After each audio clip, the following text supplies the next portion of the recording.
The unforgiving sun of the Arizona Territory bakes the secrets into the dust, and in 1878, the town of Redemption Gulch had a secret it loved to mock. It was the story of Elias Thorne, a man as weathered as the bluffs he ranched beneath, who spent his last dollars not on cattle or tools, but on a wife. A bride purchased from a cage with eyes that held the silence of the grave. The townsfolk laughed, calling her Thorne's silent folly. But they didn't know the truth locked behind her lips, a truth so powerful that when she finally spoke, it would not be the town that heard, but the fearsome Apache. And their greatest chief would fall to his knees and weep. This is the story of how a single word can change the world.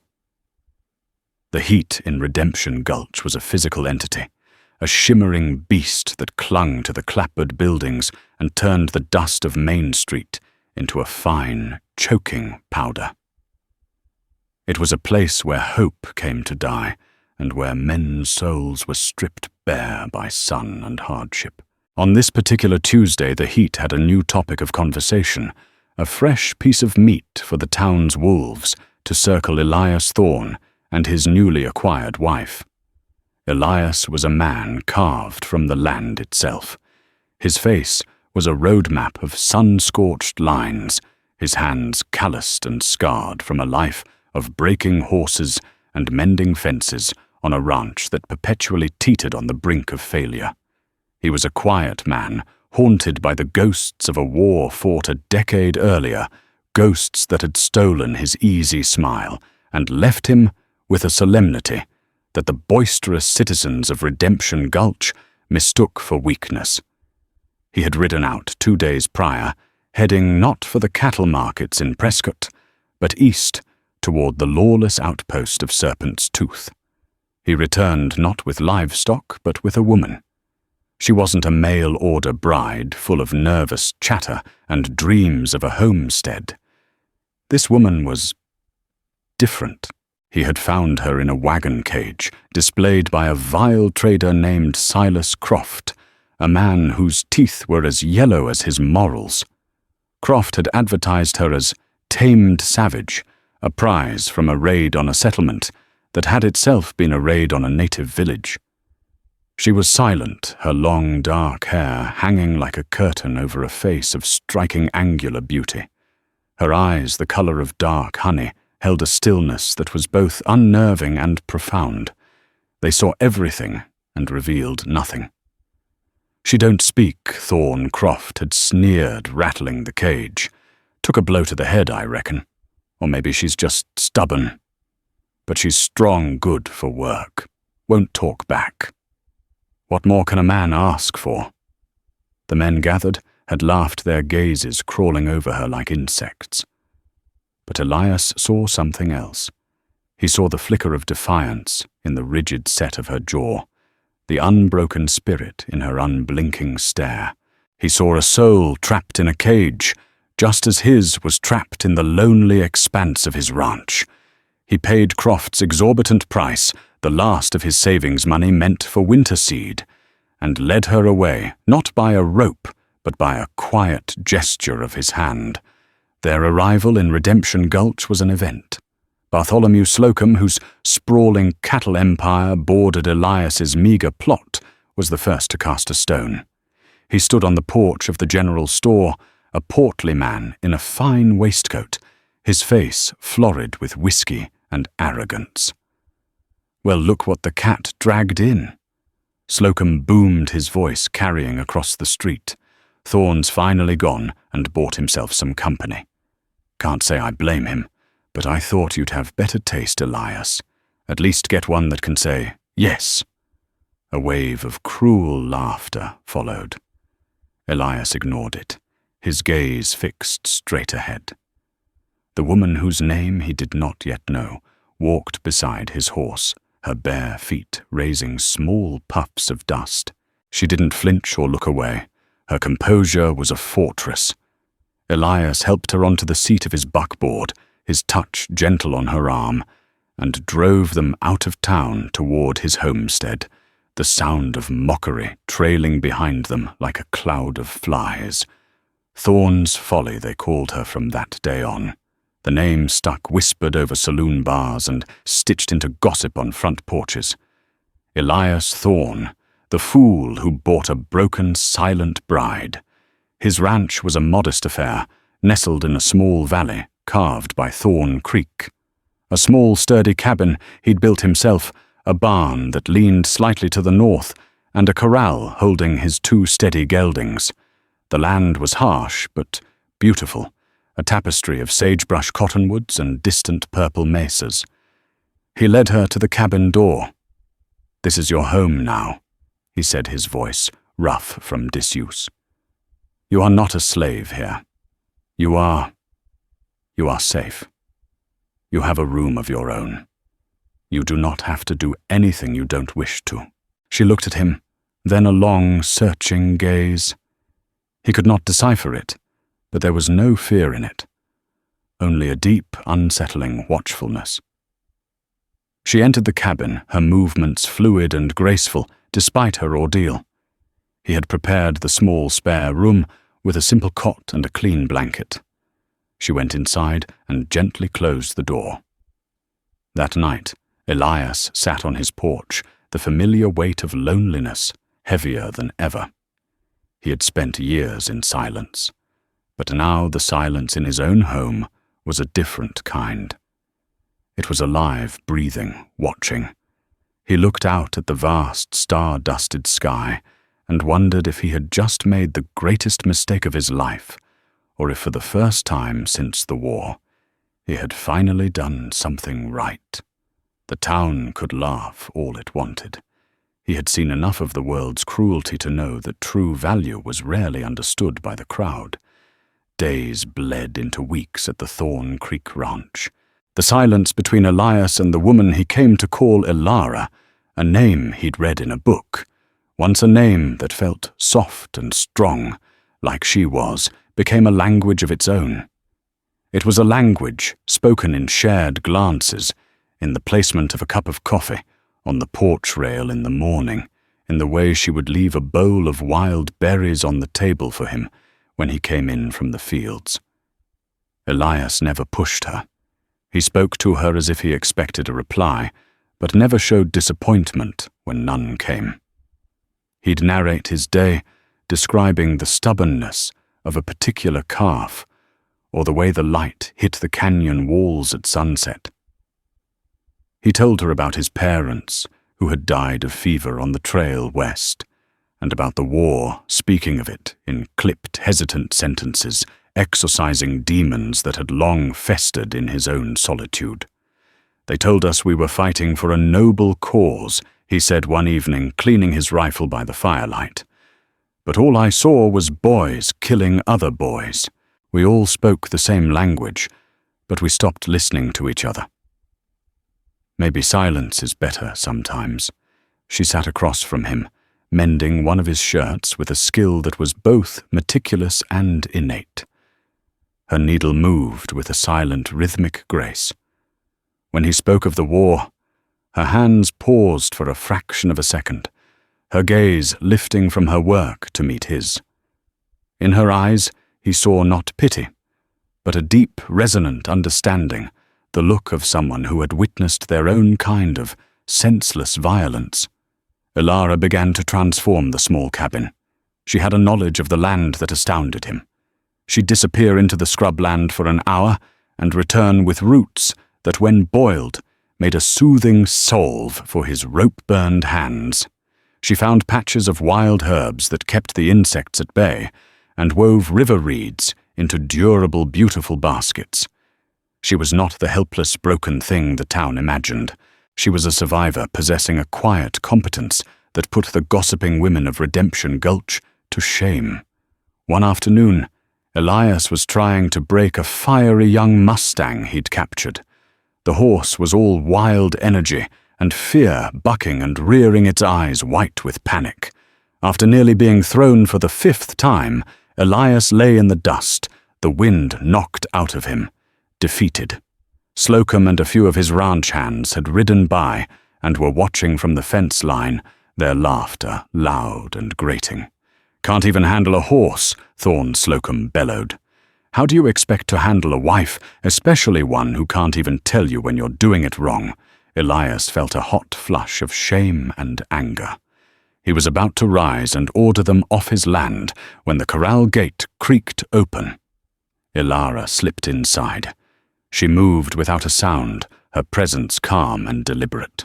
The wild mustang, which had shied from Elias's every move, stopped its frantic pacing. It watched her, its ears swiveling, its nostrils flaring. She did not approach it head-on. She walked in a slow, patient circle, her body relaxed, her gaze soft. She began to hum a low melodic sound that was not quite a song, but more like the whisper of the wind through the pines. It was the first sound he had ever heard her make. The tune was haunting, ancient, and it seemed to settle over the corral like a blanket. The horse lowered its head. Its trembling subsided. She continued her slow circle, getting closer with each pass, her hum a constant soothing presence. Finally, she was close enough to reach out. She laid a hand not on its head or its neck, but on its powerful shoulder, a gesture of respect, not dominance. The horse shuddered once, then stood perfectly still, leaning into her touch. From the fence, the laughter had died. Slocum and his men watched in stunned silence. Ilara looked at the horse, then turned her gaze to Elias, a clear question in her eyes. He rose slowly, brushing the dust from his clothes, and walked toward her. She took his hand and placed it on the mustang's neck, right next to her own. The horse remained calm. That day, Elias rode the mustang. Slocum and his men left without another word, their faces a mixture of confusion and begrudging awe. Later that evening, as they sat on the porch, Elias looked at her, his heart full of a feeling he couldn't name. It was more than gratitude. It was a profound respect. "How did you know how to do that?" he asked softly. She simply looked out at the darkening landscape, at the land she knew so intimately. Her answer was in the gentle breeze, in the cry of a distant hawk, in the quiet strength that radiated from her. Elias was beginning to understand. Her silence wasn't an absence of words.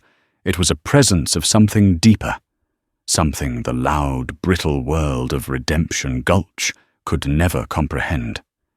He was no longer just protecting her. He was learning from her, and he was falling in love not with the idea of a wife, but with the silent, powerful woman who was teaching him a new way to listen. The late summer heat gave way to the sharp, dry winds of autumn. With the changing season came a change in the air, a tension that had nothing to do with the coming cold. Stories began to trickle into Redemption Gulch, carried by frightened prospectors and weary travelers. Stories of Apache raids. It wasn't uncommon. The territory was a constant simmer of conflict between settlers hungry for land and the native tribes fighting to protect their ancestral homes. But this was different. The attacks were bolder, more desperate. A stagecoach ambushed a remote homestead, burned to the ground. The war parties were led by a chief the settlers called Stoneheart, a man renowned for his strategic brilliance and his unyielding ferocity. They said he was searching for something, that his rage was fueled by a personal loss, a wound that would not heal. In Redemption, Gulch fear was a contagion, and like any sickness, it sought a host to blame. The town's fearful gaze fell upon the isolated ranch at Thorn Creek and the strange, silent woman who lived there. "She's a bad omen," declared Martha Higgins, the storekeeper's wife, her voice a shrill whisper that carried through the general store. "Ever since Thorn brought that savage here, the trouble's gotten worse. It's unnatural, a woman who don't speak." Bartholomew Slocum, ever the opportunist, seized on the growing paranoia.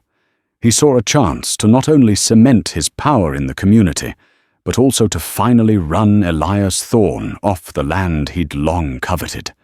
"She's one of them, I tell you," Slocum proclaimed from his usual throne at the saloon, a glass of whiskey in his hand. "Thorne's harboring an Apache spy. She's probably signaling them from that ranch of his, telling them where to strike next."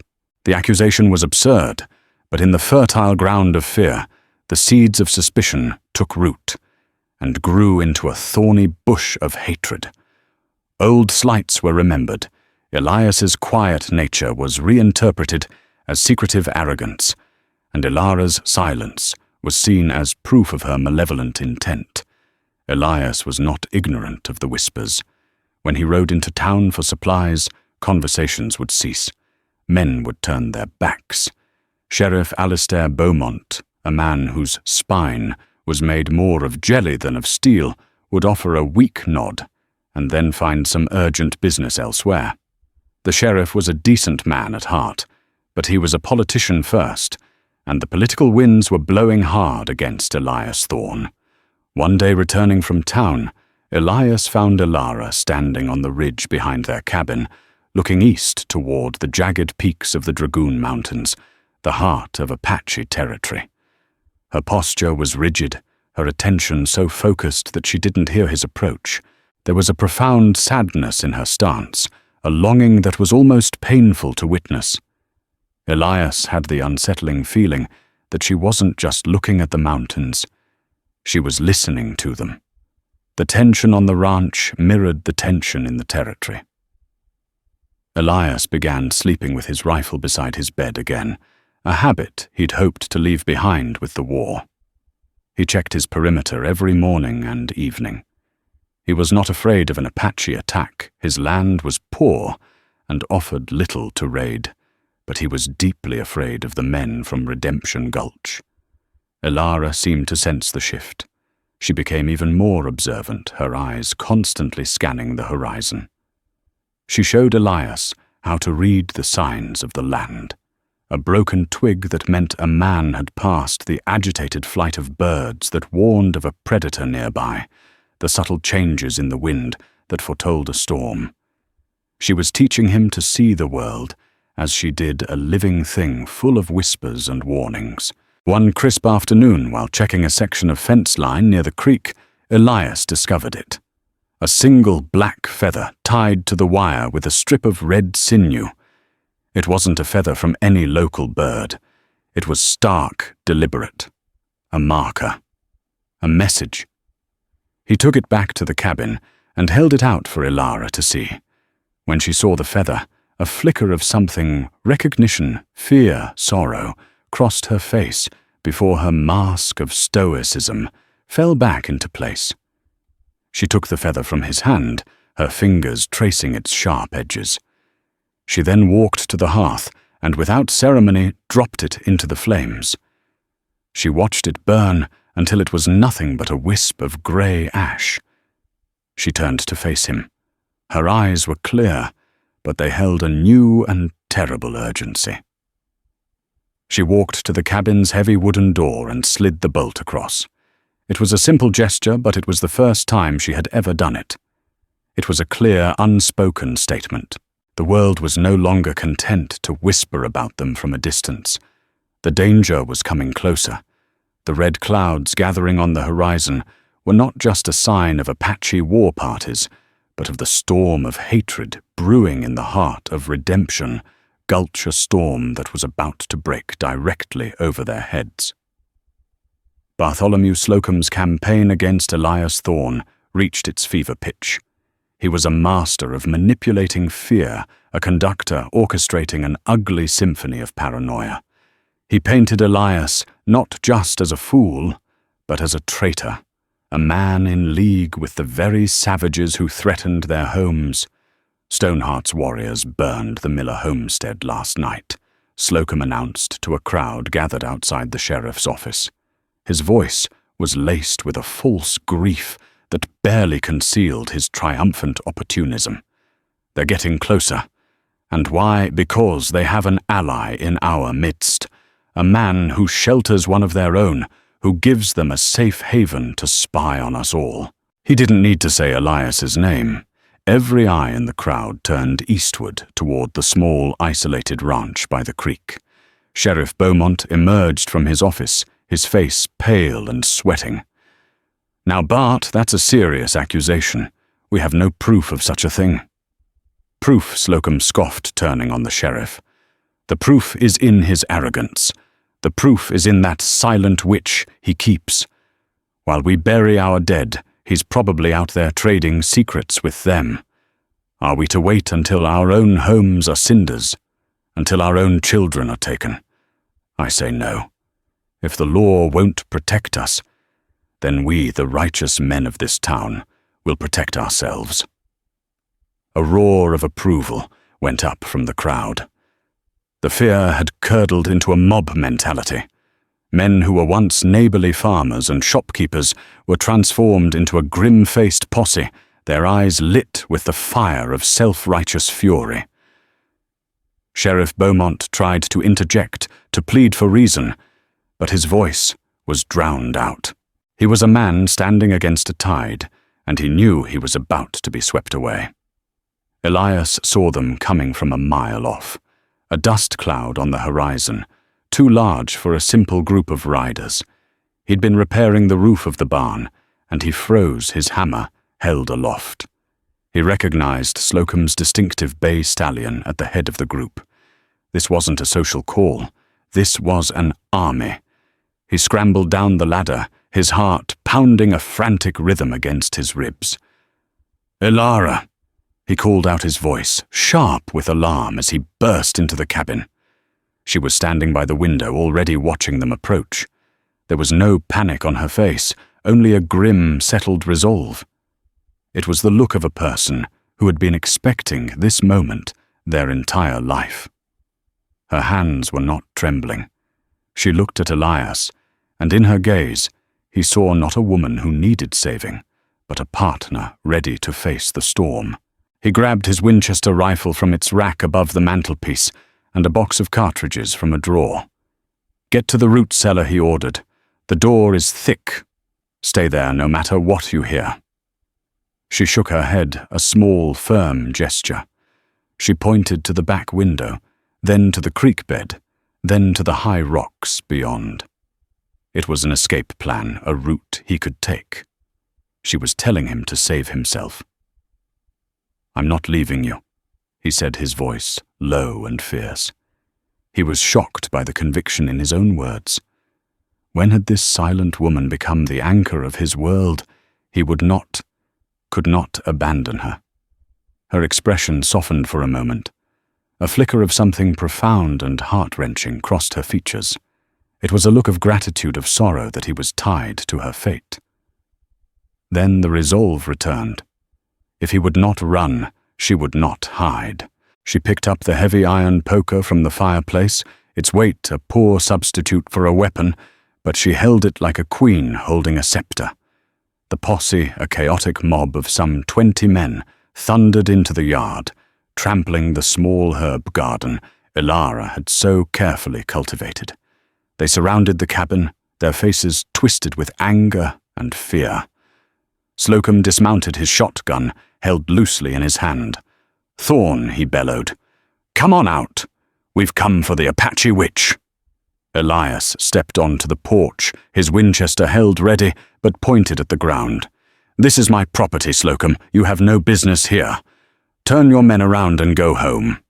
"We're not going anywhere without the squaw," another man shouted from the crowd. "Hand her over, and we'll let you be." "She is my wife, Elias," said his voice, ringing with a cold authority that surprised even himself. "She is under my protection. You will address her with respect, and you will leave my land." "Now," Slocum laughed, a harsh, ugly sound. "Wife, you call that thing a wife? We're here to administer justice, Thorn. Something our sheriff is too cowardly to do. Give her to us, or by God, we'll burn this cabin to the ground, with both of you in it." Elias raised the Winchester, the click of the hammer being pulled back, echoing in the sudden silence. The first man who takes another step is a dead man. The standoff was absolute. The air crackled with tension. The men in the posse shifted nervously, their mob bravado wavering in the face of Elias's cold determination. They were farmers and clerks, not killers. But Slocum was a different breed. His eyes glittered with malice. This was about more than just Ilara. It was about breaking the one man in the valley who had ever defied him. "You're a fool," Thorn, Slocum snarled, raising his own shotgun. "You're choosing a savage over your own kind." From inside the cabin, Ilara watched her knuckles, white around the iron poker. She saw the hatred in Slocum's face, the unwavering courage in Elias's stance. He was standing between her and a world that wanted to destroy her, a lone sentinel against the fury of the righteous. Her heart a fortress of silent grief, for so long felt a crack in its walls. Through that crack shone a fierce, desperate light, a love for the quiet, honorable man who was willing to die for her. And with that love came a wave of pure, unadulterated rage at the men who threatened him. The world narrowed to the space between the two men. The sun beat down, turning the dusty ranch yard into what felt like the devil's own anvil. Elias kept his Winchester steady, his sights centered on Slocum's chest. The other men fidgeted, their conviction evaporating under the stark reality of imminent bloodshed. Last chance, Thorn Slocum growled, his face beaded with sweat. "Get off my land," Elias repeated, his voice dangerously low. It was a twitch, a flicker of movement from the edge of the crowd that broke the spell. A nervous young farmer named Owen Peterson, caught up in the mob's frenzy, raised his pistol. Perhaps he meant only to fire a warning shot into the air to scare Elias into submission. But his hand was trembling. The shot went wide, splintering the wooden post of the porch inches from Elias's head.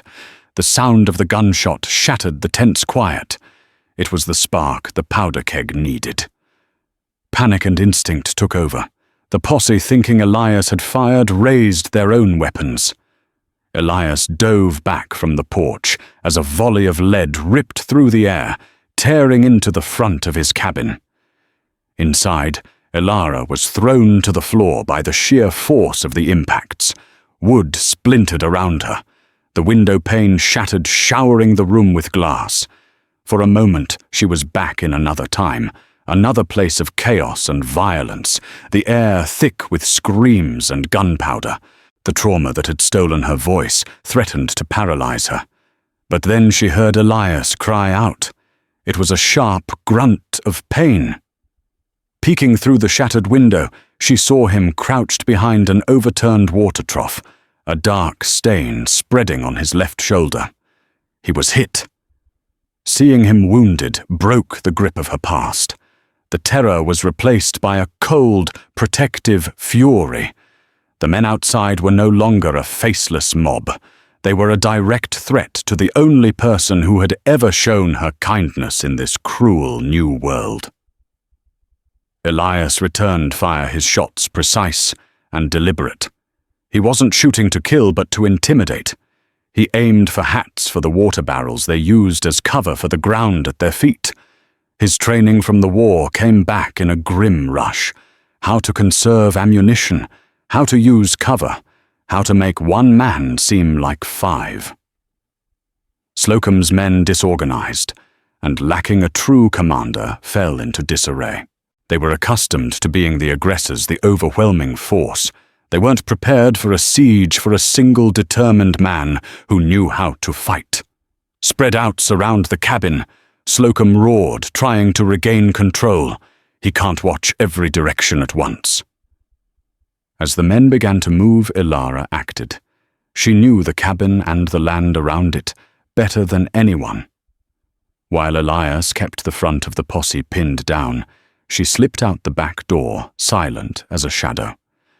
She crawled on her belly through the tall grass behind the barn, the iron poker clutched in her hand. She saw two of Slocum's men trying to sneak around the side of the barn, hoping to get a clear shot at Elias's flank. They moved clumsily, whispering loudly to each other. Elara moved behind them, her bare feet making no sound on the dry earth. She waited until they were just past a stack of old firewood. With a surge of adrenaline, she pushed the precariously stacked pile. The heavy logs tumbled down with a tremendous crash, startling the two men and trapping one of them by the leg. His cry of pain and surprise drew the attention of the others. Elias used the diversion to his advantage, firing 2 quick shots that sent Slocum and his closest men scrambling for better cover. The fight devolved into a chaotic exchange of fire. The air grew thick with the acrid smell of gunpowder. Elias, bleeding and growing weaker, knew he couldn't keep this up for long. They had the numbers and the ammunition. It was only a matter of time. Elara, meanwhile, had made her way to the creek bed. She knew a place where the banks were steep and slick with moss. Working quickly, she used the poker to dislodge a large section of the overhang, creating a small landslide of mud and rock that blocked the path for the men trying to circle around from the south. She was not a warrior in the traditional sense. She fired no gun, wielded no blade. Her weapons were her knowledge, her silence, and her fierce ingenuity. She was a force of nature, turning the very land her enemies stood on against them. But Slocum was relentless. He saw Elias starting to sag his rate of fire, slowing. "He's hurt," Slocum bellowed, emboldened. "Press him! He's finished!" Slocum himself led a charge, running from behind a wagon toward the porch. Elias raised his Winchester, his vision starting to blur from blood loss. He squeezed the trigger, but the rifle only gave a dull click. Empty. A cruel, triumphant grin spread across Slocum's face as he leveled his shotgun. This was it. The end. Elias closed his eyes. His last thought, a regret that he had brought this destruction down upon the silent woman he had tried to save. He heard a strange sound, not the blast of a shotgun, but a low, powerful thrumming. It was a sound that seemed to come from the earth itself, a sound of deep-throated war cries, and the thunder of 100 unshod hooves. Slocum froze his shotgun aimed at Elias.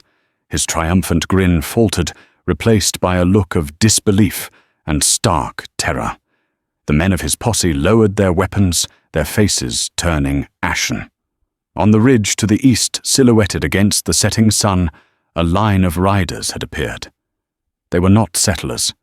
They were lean, powerful men with long hair and faces painted for war. They sat atop their ponies with an easy grace, holding lances and bows. At their head was a tall, imposing figure whose presence commanded absolute authority. It was Stoneheart and his Apache war party. They had been drawn by the sound of the sustained gunfire, coming to investigate the battle raging in the valley. The siege at Thorn Creek had a new, terrifying audience, and the hunters from Redemption Gulch had just become the hunted. The arrival of the Apache war party plunged the valley into an eerie, suffocating silence. The gunfire ceased. The shouts died in men's throats. Slocum's posse, which seconds before had been an instrument of arrogant fury, was now a scattered group of terrified men, trapped between a man they'd come to kill and a force they had only ever known in their nightmares. Elias, still slumped behind the water trough, could only watch his empty rifle useless in his hands. He saw the warriors not as the faceless savages of Slocum's rhetoric, but as what they were, master horsemen, disciplined and deadly, their eyes fixed on the scene below with cold, assessing intelligence. The Chief Stoneheart was magnificent and terrible. He sat on a powerful war pony, his face a mask of stern authority, etched with lines of grief that seemed as deep as the canyons. He wore a simple leather vest and leggings, but on his head was a single, proud eagle feather. He scanned the chaos in the ranch yard, the bullet-riddled cabin, the terrified townsman, the bleeding man on the ground. His gaze was methodical, missing nothing. Slocum, recovering from his initial shock, made a fatal miscalculation. Seeing the Apache as a greater threat, he believed he could forge a temporary, desperate alliance. "We're settlers," he shouted, his voice cracking with fear. "They're the enemy. Help us, Stone." Hart's gaze flickered to Slocum, filled with a contempt so profound it was almost a physical blow. He and his warriors had been hounded, hunted, and murdered by men like Slocum for years. The plea was not just ignored, it was an insult. Then from the shadows of the cabin porch, a figure emerged. It was Ilara. She walked out into the dying light, the iron poker still in her hand. Her face was smudged with dirt, her dress torn, but she moved with an impossible regal calm. She ignored the posse. She ignored Elias. Her eyes were fixed on only one man, the chief on the ridge. Stoneheart saw her, and the world stopped. The stoic mask on the chief's face shattered. His jaw went slack. A storm of emotions, disbelief, agony, a dawning, impossible hope warred in his eyes. He let out a choked sound, a guttural cry that was not a war whoop, but a name torn from the very depths of his soul. It was a name in a language the settlers could not understand, a name that meant mourning dove. He urged his horse forward, not in a charge, but in a slow, hesitant descent down the ridge. His warriors remained behind their weapons, ready, watching their leader with a mixture of reverence and confusion. Ilara stood her ground in the center of the yard, a lone, silent figure. As the chief drew closer, the men of the posse could see the resemblance. The same high cheekbones, the same proud set of the jaw, the same dark, honey-colored eyes that saw everything. The whispers of savage and witch died on their lips, replaced by a dawning, horrified understanding. She was not just an Apache. She was his. Stoneheart dismounted a dozen feet from her. He was a great chief, a man who commanded hundreds of warriors, a man whose name brought terror to the white settlements. But as he stood before the silent woman, he was only a father. He took a faltering step forward. "Mourning dove." He whispered, his voice thick with years of unshed tears. "Is it truly you?" He spoke of her capture years ago, in a brutal raid by soldiers on their peaceful winter camp. He spoke of searching for her, of following cold trails of his heart, turning to stone in his chest when all hope seemed lost. He told her that her mother had died of grief a season later, and that his war was not for land, but a campaign of sorrow, a father's mad, raging quest for a ghost. Ilara listened, her face a canvas of conflicting emotions. There was recognition, a deep welling of love for the father she thought she'd lost forever. But there was also the shadow of her trauma, the memory of the violence that had severed her from her world and silenced her voice. The cage, the sneering face of Silas Croft, the mockery of the town. It was all a wall of ice around her heart. She wanted to speak his name, to run to him, but the path from her mind to her lips was a broken bridge. The silence, once a shield, had become her prison. Tears streamed down her face, but no sound came out. Elias watched from the ground, his own pain forgotten. He finally understood everything. Her knowledge of the land, her way with the horse, the deep sadness in her eyes. She was not broken. She was exiled. He saw the chief's raw paternal agony and the torment on Ilara's face. This was a tragedy on a scale he could barely comprehend. Slocum, however, saw none of the human drama. He saw only a strategic opportunity. The great chief was distracted, vulnerable. In his panicked, hateful mind, a twisted logic formed: kill the chief, and the war party might scatter. He could be a hero. Slowly, while all eyes were on the reunion, Slocum began to raise his shotgun. He brought the stock to his shoulder. the twin barrels aiming directly at Stoneheart's exposed back. He was about to erase the father and the chief in one cowardly blast. Only Elias saw it. Lying on the ground, his senses heightened by pain and adrenaline, he caught the subtle movement. He saw the glint of the setting sun on Slocum's shotgun barrels, the tightening of his finger on the trigger. There was no time to shout a warning, no time to find his own weapon. There was only time for instinct. With a roar born of desperation and a fierce protective love, Elias launched himself forward.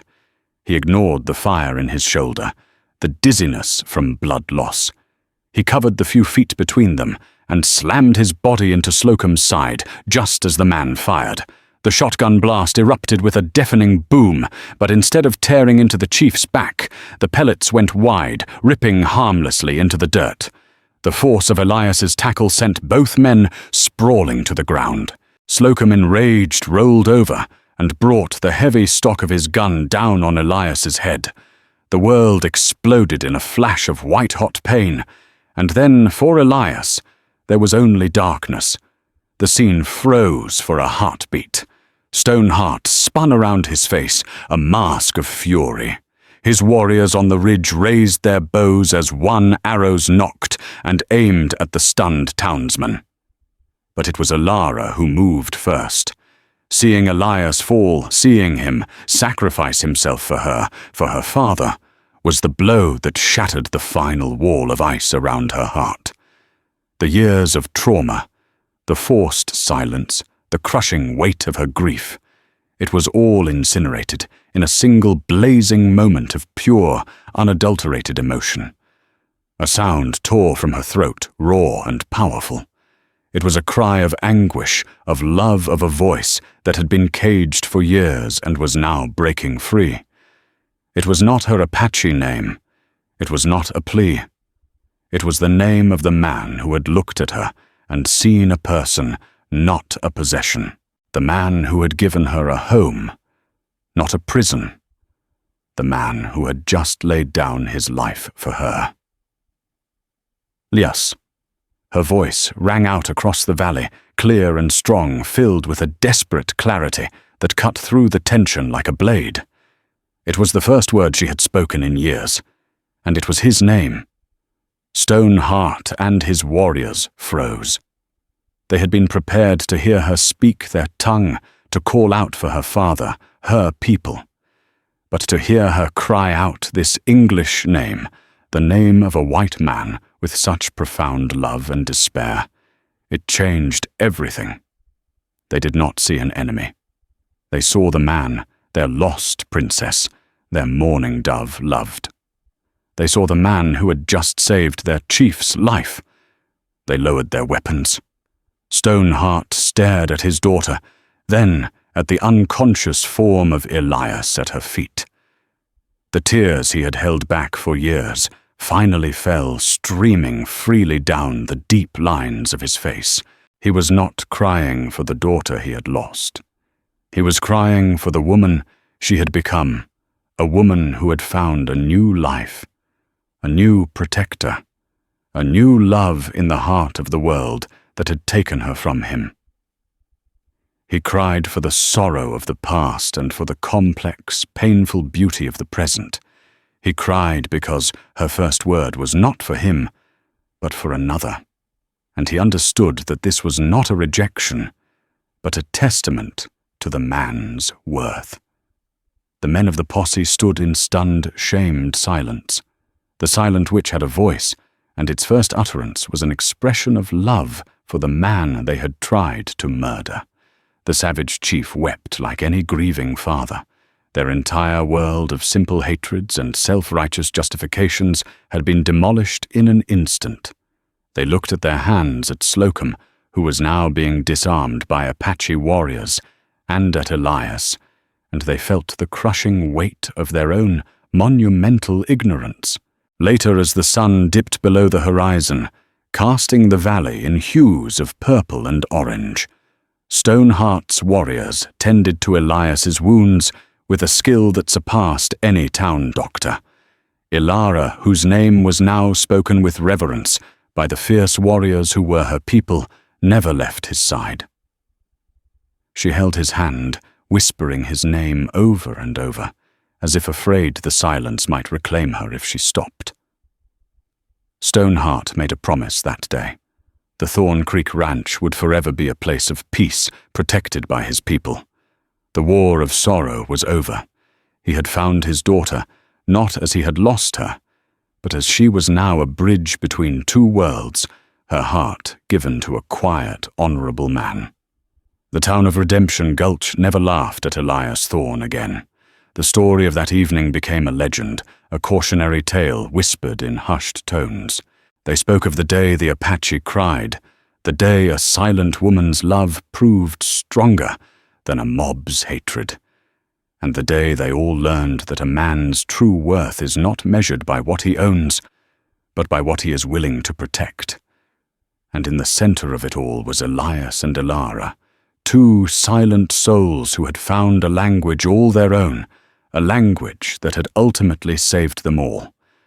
The week that followed the siege was one of profound quiet, but it was a different kind of quiet from the one that had defined the ranch before.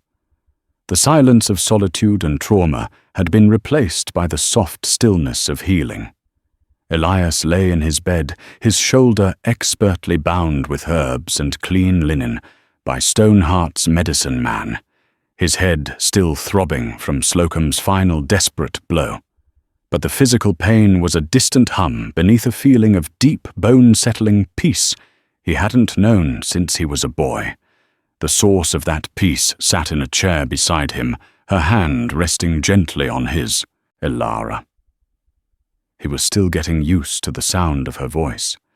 It was not the instrument he might have imagined, not a torrent of released words, but a calm, flowing river. She spoke deliberately, as if reacquainting herself with the shape of each syllable. In the long hours of his recovery, she filled the spaces between them, not with chatter, but with substance. She told him her name was not Elara, but a word in her tongue that meant morning dove. She spoke of her childhood in the Dragoon Mountains, of learning the ways of the deer and the hawk from her father, of weaving stories with her mother. She spoke of the day the soldiers came, not with anger, but with a deep, haunting sorrow that made Elias's own ghosts of war rise up in shared grief. When they took me, she explained, her gaze distant. The words were stolen, not by the blow to my head, but by the fear. To speak was to give them a piece of myself, and I had nothing left to give. So I became a stone.